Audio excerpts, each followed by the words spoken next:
Chapter 4 of Dynamic Thought, or the Law of Vibrant Energy, by William Walker Atkinson. Life and Mind Among the Atoms. To the majority of persons, the title of this chapter would seem an absurdity. Not to speak of inorganic mind, the idea of life in the inorganic world would seem a ridiculous paradox to the man on the street, who thinks of substance as dead, lifeless, and inert. And to tell the truth, even science has held this view until a comparatively recent period, laughing to scorn the old occult teaching that the universe is alive and capable of thinking. But the recent discoveries of modern science have changed all this, and we no longer hear science speaking of dead matter or blind force. It recognizes that these terms are meaningless, and that the dreams of the old occultists are coming true.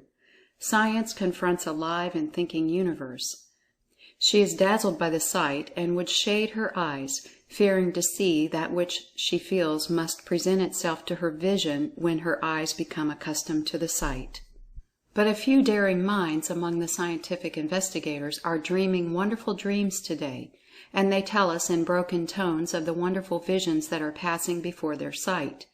They dare not tell it all, for they fear the ridicule of their fellows. Their visions are of life, universal life.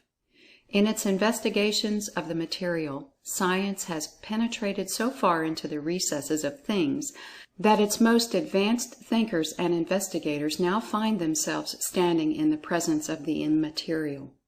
Science today is proclaiming the new doctrine, that is the same as the old doctrine of the occultists, the doctrine of life everywhere, life even in the hardest rock.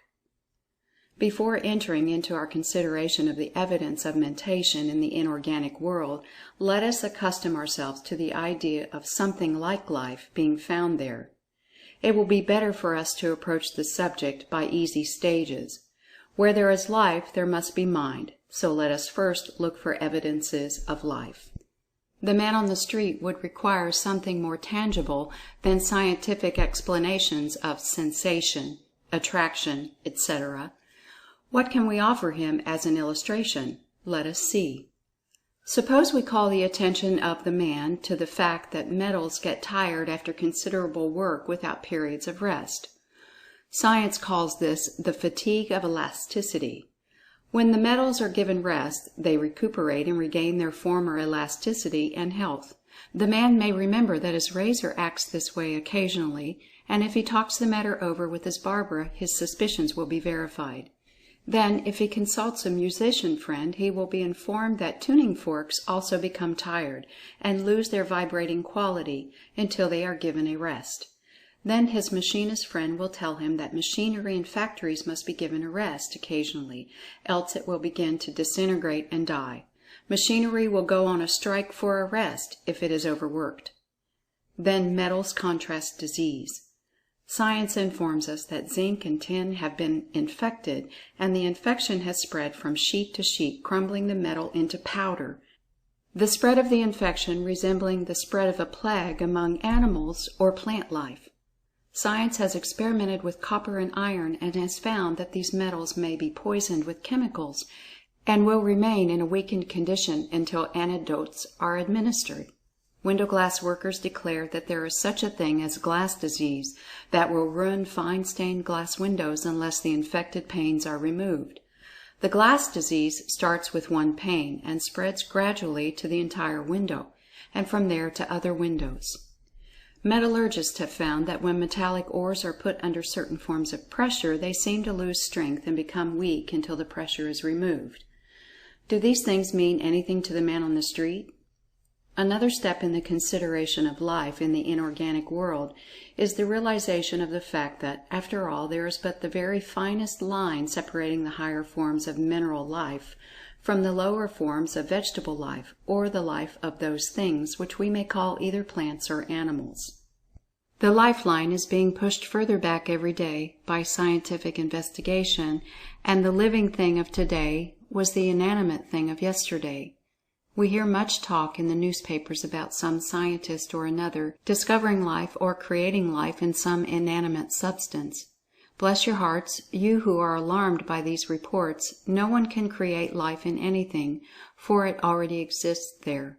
The discovery is simply the realization of this fact.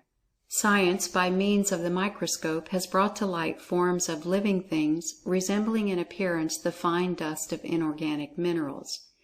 These low forms of life exhibit but the simplest vital processes, the same very closely resembling chemical processes, although just a shade higher in the scale.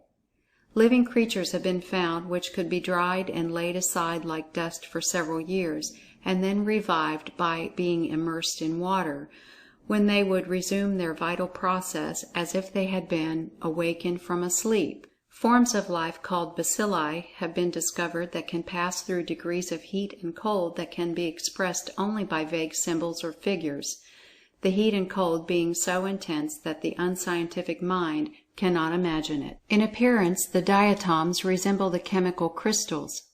These diatoms are minute, one-celled living things, having a hard but thin silicous covering or shell of extreme delicacy. They are what are known as microscopic creatures, that is, visible only through the microscope. Some of them are so small that it would take 1,000 or more to cover the head of a pin. But remember this, the microscope reveals them as living creatures, performing vital functions. They are found in the deep waters of the ocean. To the naked eye they appear like fine sand or dirt, but under the most powerful microscope they are seen to comprise many species and varieties, exhibiting many peculiar shapes and forms. In fact, they have been called living geometrical forms, their shapes and appearances almost exactly resembling those of the chemical and mineral crystals. Science informs us that these and similar microscopic creatures number thousands of families or species, and it is thought that the varieties of microscopic creatures outnumber the varieties of creatures visible to the unaided sight. And remember that there is probably a still greater world of submicroscopic creatures that is a world invisible even when the most powerful microscope is used. Who knows what wonders are to be found there, what forms of creatures live and move and have their being there. In passing by the subject of the resemblance between the outward forms of living things and the crystals, it is interesting to note how the crystals of frost and ice resemble the forms of leaves, branches, flowers, foliage, etc. The pane of glass covered with these frosty forms resembles a garden. The disk of saltpeter, under the effect of polarized light, very closely resembles the form of the orchid. Recent scientific experiments have shown that certain metallic salts, when subjected to a galvanic current, group themselves around one of the poles of the battery and assume a mushroom-like shape and appearance. At first they seem to be transparent, but gradually they assume color, the top becoming a bright red, with the underside showing a pale rose color, the stem being a pale straw color. The discoverers of these peculiar forms called them by the German equivalent for inorganic mushrooms, but even this term seems scarcely worthy of them, for they even show a trace of something like organs. Under the microscope they are seen to have fine canals or vein-like channels running through their stems from top to base, and through these veins the thing absorbed fresh material and actually grew like low forms of fungus life. Were these things merely minerals or chemical substances, or were they low forms of organic life? The lines between the inorganic and the organic are being wiped out rapidly. The supreme power that caused life to be, caused it to all, and did not divide its manifestations into dead things and live things, but breathed into all the breath of life. And the more clearly we see the actual evidence of this, the greater does that supreme power seem to us. A very low form of living creatures called the Monera is held by science to be the one of the strands of the connecting link between the organic and inorganic worlds. The Monera are the lowest and simplest form, at least so far known, of organic life. They may be said to be organic creatures without organs, being but little more than simple cells. Tiny globules of plasm surrounded by a thin membrane, their sole vital function being the absorption of nourishment through the pores of their covering, just as a piece of chalk would absorb water, and the consequent conversions of the nourishment into material for growth, the whole process resembling chemical action.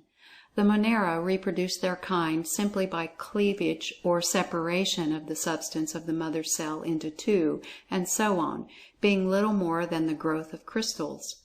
The Monera are everywhere recognized without question as living creatures, but they exhibit merely a trace more of life than do certain forms of crystal.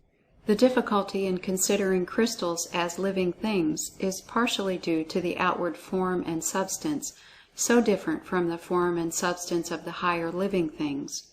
But we have seen that the diatoms took on shapes in crystals, and that the outer shells or covering was similar to silica, a mineral, the inner substance being but a tiny speck of plasm similar to that of the substance of a plant cell.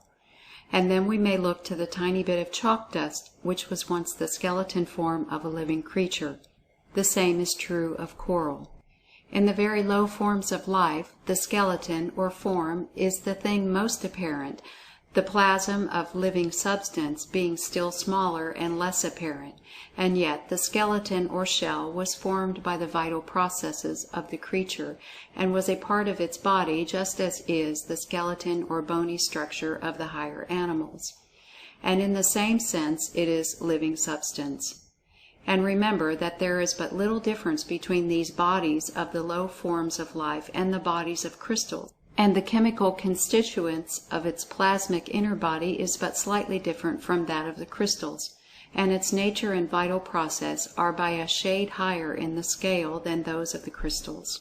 You may ask why we have said so much of crystals. The reason is just this: science has begun to think of crystals as semi-living things, and its most advanced investigators and thinkers go further and assert that the crystals are alive.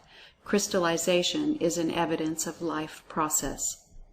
Crystals arrange themselves in well-known and well-defined shapes, direction and order of formation being observed implicitly. Each crystal follows the laws and habits of its kind, just as do plants and animals. Its lines of crystallization are mathematically perfect and according to the laws of its being.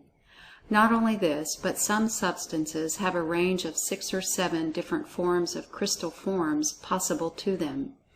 In some cases, a chemical element assumes one form of crystallization when it manifests as one mineral, and a second form when it manifests in another form. In each case, however, it manifests along well-known and recognized courses of action, movement, and shapes. Crystals may be killed by a strong electrical discharge, that is, they are so affected that they disintegrate, their atoms separating to form new combinations, just as is the case with the bodies of higher forms of life. Some scientists have gone so far as to claim that they had discovered something akin to rudimentary sex action in certain crystals, resembling the sex process of the lowest plant life. But this has not, as yet, been positively established, although it seems probable and reasonable. A recent writer in one of the magazines has said, "Crystallization, as we are to learn now, is not a mere mechanical grouping of dead atoms. It is a birth."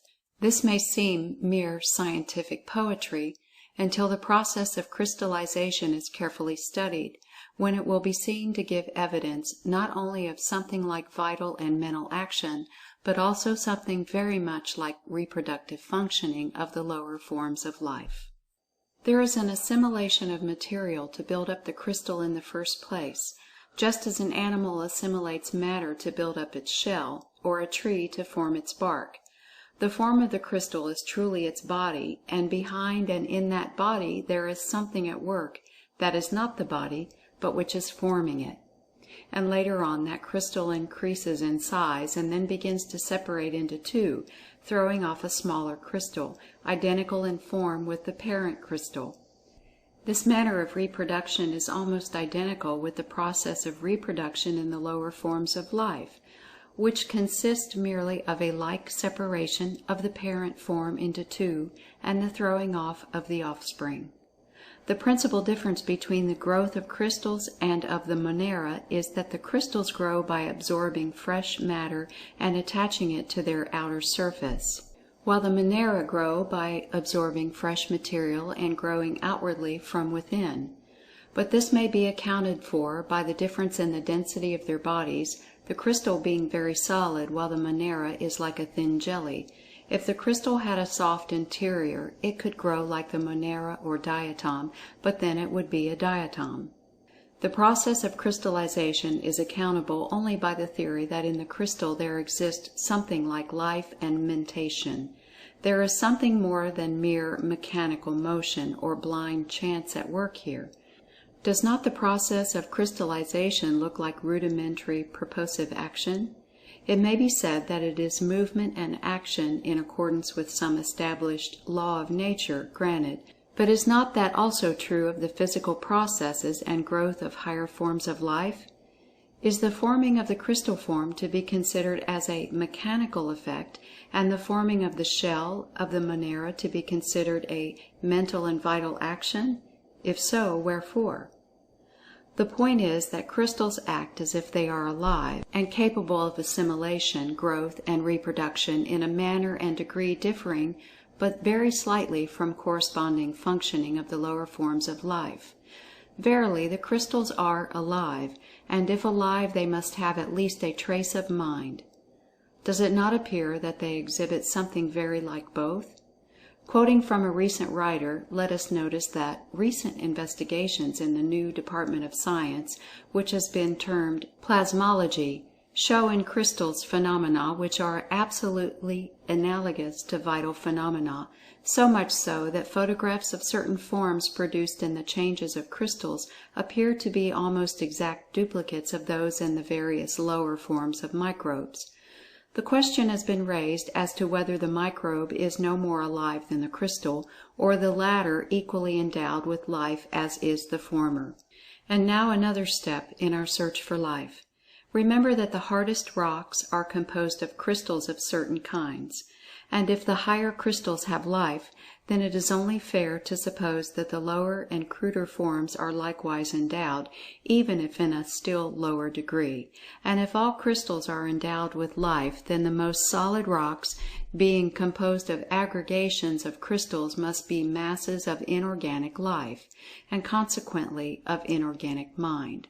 A crystal, according to Webster, is the regular form bound by plane surfaces, which a substance tends to assume in solidifying through the inherent powers of cohesive attraction.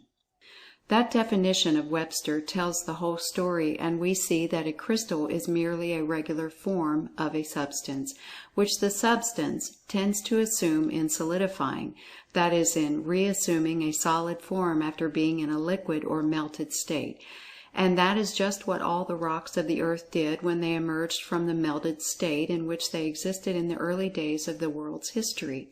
And this tendency that caused them to solidify and assume certain crystal forms, and which must have existed potentially through the melted state, what of that?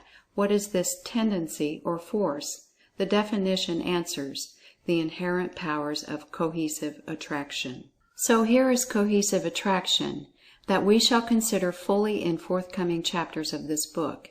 Inherent, too, the definition says. What is inherent? Let us see. Webster defines inherent as permanently existing. So this power of cohesive attraction permanently existed in the substance or else in connection with it. Let us take another look at cohesive attraction. Cohesive attraction is that form of universal attraction that causes the molecules of a body to draw together. That invisible power of the molecule by which it draws another molecule toward itself, and itself toward the other, the manifestation of which power by several molecules tends to draw each of them together. We shall learn of these particles of substance called molecules before long. It is a primal cause of motion, this mutual attraction and drawing power. Now, is it reasonable to assume that this wonderful power is a mere blind force? Is it not more reasonable to think of it as a form of vital action, life action? Dead things could not manifest this force and action. And if this cohesive attraction is an evidence of life, then all substance must have life manifesting through it. Not only the rocks, but the soil and earth and dirt, for they are but crumbled rock. And when we thus consider substance as being the body through which life is manifesting, we must not lose sight of the molecules and atoms in our consideration of the mass. A bit of rock, crystal, or dirt is but an aggregation of countless molecules, grouped together in certain crystallized shapes and forms, each having characteristics of its own. These molecules cling together in accordance with their mutual attractive powers. And each of these molecules is composed of a number of atoms which cling together in accordance with chemical affinity or chemism, but which is but another name for attraction or cohesion, and which form a little family called a molecule. And these atoms are composed of corpuscles. We will waive the consideration of the corpuscle for the moment, but even if we consider it, we only carry this subject back a step farther. What we wish to say could be said even if there were 10 further divisions of substance, or 1,000,000 for that matter. The point we wish you to consider now is that we must separate the mass into its constituents, its molecules, atoms, and even corpuscles, in our search for the life in the mineral and chemical world. If there is life in the mass, there must be life in the molecule, atom, and corpuscle. Now, do we find it there? Certainly, for the tiniest atom manifests its attractive power, and not only does it draw other atoms to itself by virtue thereof, but it even goes a step further and shows a preference, a degree of liking in its mutual relations with other atoms. We shall see in future chapters that there is desire, love, marriage, and divorce among the chemical atoms. We shall consider the flirtations and love affairs of certain atoms. We shall see how an atom will leave another and fly to a new charmer. We shall have many evidences of the atom's power to receive sensations and to respond to the same. Nothing dead about this, is there? The atom is very much alive. The attraction, affinity, and motions of the atom give a certain evidence of something very much like life, as we see it in higher forms. In the atom exists all the life that causes crystallization, and in the atom lies that which causes force and motion to manifest. Verily, the atom lives and moves and has its being. And so our journey is ended. We have traced life to its last stages of manifestation, and we have found it there, and at each step of the journey. But stop, we have not completed our journey. We have but begun it. Why, some of us may cry, how can we go back of the atom, or electron? The answer is, into the ether. Yes, back of the atom and the corpuscle is said by science to lie that wonderful paradoxical something they call the universal ether. That something that science has considered the womb of matter and force. Something that is different from anything ever known or dreamed of by man. That something which science has labored so diligently to build up, and which it has used as an explanation for so much phenomena, but regarding which, of very recent date, there has begun to grow a distrust and a suspicion owing to the discovery of radiant matter, and things that followed in its train. But notwithstanding these shadowy suspicions, science still asserts in belief in the constancy and integrity of the ether, and it behooves us to investigate that wonderful region in which it dwells, in order to see whether life and mind are also to be found there. We think that, in the words of the street, we shall find that they are very much there. And so in later chapters of this book we shall consider the ethereal region very fully. But before doing so, we had better give substance and motion in all their forms a careful consideration, for a correct understanding of them is vitally necessary for an intelligent conception of the ideas underlying the philosophy to be herein set forth. Now pray do not leave this chapter with the belief that the writer has said that the particles of inorganic substance are endowed with conscious reasoning powers. Nothing of the kind has been said. Nothing of the kind is meant. The life and mind evidenced in the particles are but the faintest glimmerings. There is no sign of consciousness or reasoning. The mind exhibited is less than that of the plant, yes, less than even that of the cell of the plant. The life is evidenced by power to move, and the mind is evidenced by the ability to receive impressions and to respond to the same by evidencing force and movement. There is no evidence of consciousness or understanding in these mental processes. Consciousness is not an essential attribute of life or mind action. In fact, but a small part of even the mentation of man is performed in the field of consciousness. Nearly all of his bodily functions are beneath the field of consciousness. One does not consciously regulate the beating of his heart, the circulation of his blood, the digestion and assimilation of his food, the tearing down and building up work of the cells, the work of the organs, etc., etc. Yes, these processes are all mental processes, and far from mere mechanical movements or chemical processes as some imagine. Let the spark of life leave the body and the processes stop, although all the chemicals are still there, and the mechanical movements might go on unhindered. The particles of substance have enough life and mind to enable them to move, receive, and respond to impressions, and to exert force in accordance with the law of attraction, but there it stops. The crystals show signs of something like taking nourishment, but the real taking of food may be said to commence with the Monera.